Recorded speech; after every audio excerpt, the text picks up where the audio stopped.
بسم الله الرحمن الرحيم قل من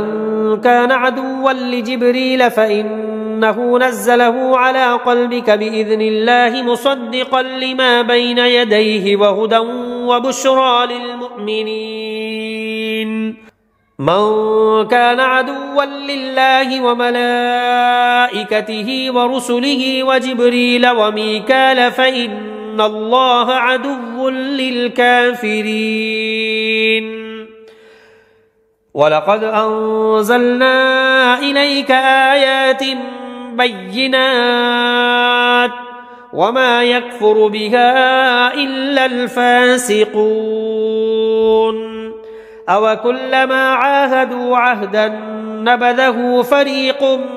منهم بل أكثرهم لا يؤمنون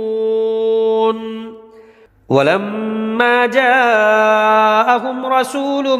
من عند الله مصدق لما معهم نبذ فريق من الذين أوتوا كتاب الله وراء ظهورهم كأنهم لا يعلمون واتبعوا ما تتلو الشياطين على ملك سليمان وما كفر سليمان ولكن الشياطين كفروا يعلمون الناس السحر وما أنزل على الملكين ببابل هاروت وماروت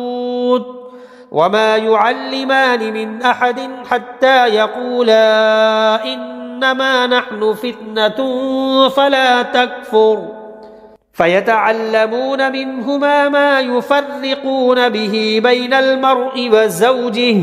وما هم بضارين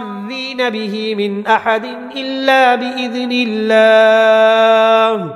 ويتعلمون ما يضرهم ولا ينفعهم ولقد علموا لمن اشتراه ما له في الآخرة من خلاق ولبئس ما شروا به